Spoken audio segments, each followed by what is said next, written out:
Um, the Honorable Minister of Agriculture, Dr. Tabari Aguirre, the President of IFAD, Dr. Kanayo Wanzi, the President of the CG Consortium Board, Dr.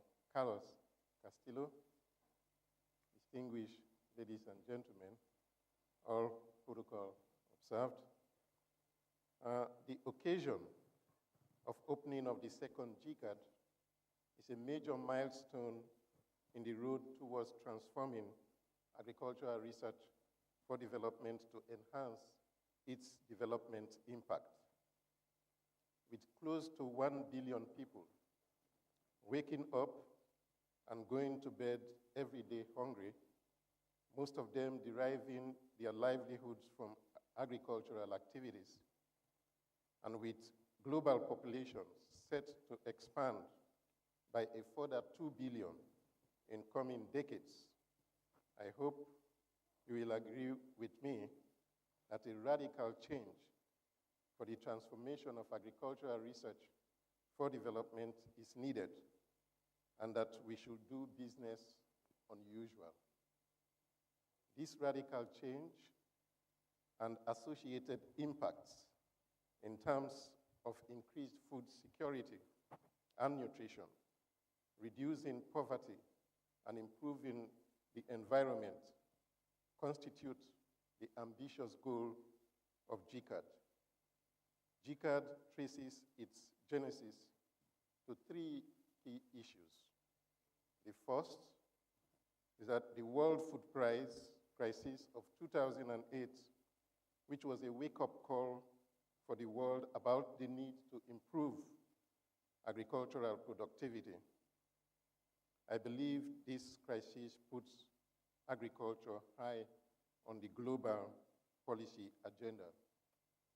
The second is the reform of the CGIAR, which was precipitated by internal factors aimed at improving efficiency, ensuring focus and impact, but accelerated by the food price crisis.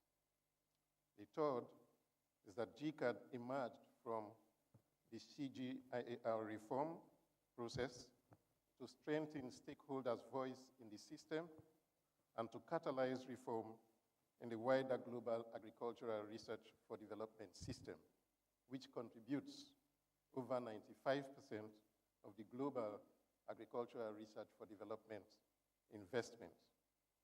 The GCARD is therefore jointly organized by GIFA and the CG Consortium.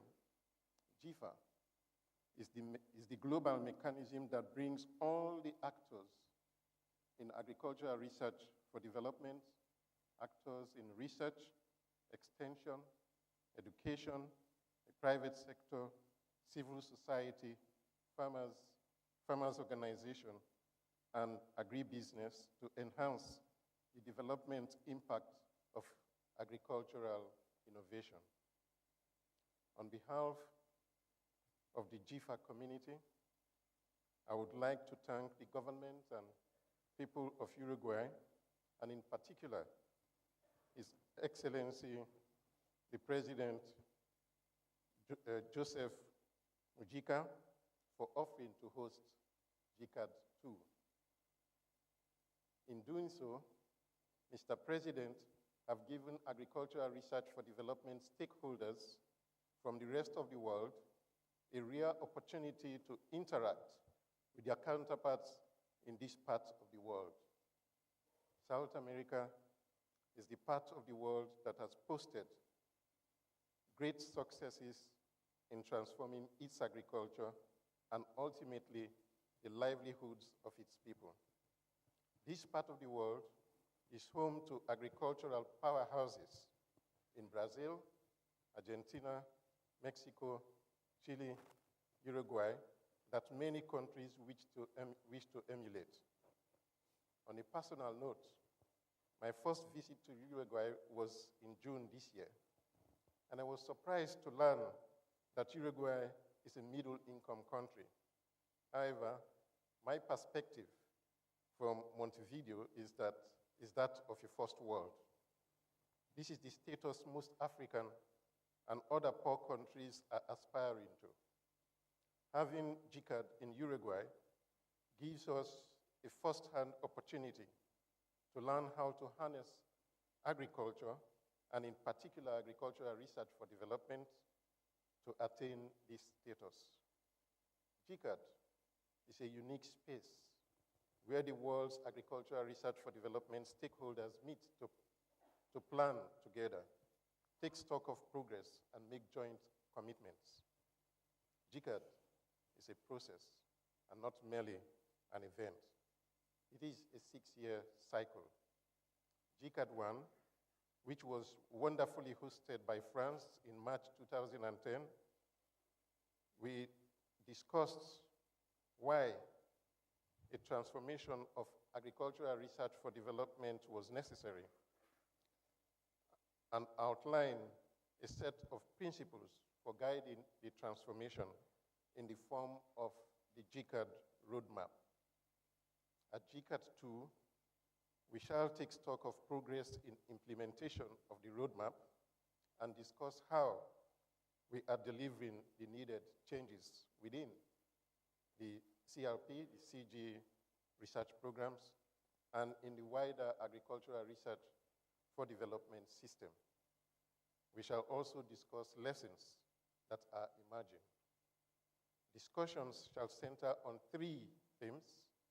The first is foresight, which will drawing on knowledge of future scenarios to guide agricultural research for development priorities. The second is partnerships, and the third is the skills and capacities needed to deliver the change, including addressing special needs of women and the youth. Our expectations from GCARD2 are lively and rich interactions, commitments to take the transformation agenda to the next level by identifying concrete actions and targets, stakeholders' input and buy-in for the action plan of the CG strategy and results framework. Honorable Minister, distinguished ladies and gentlemen, I thank you very much for your patience.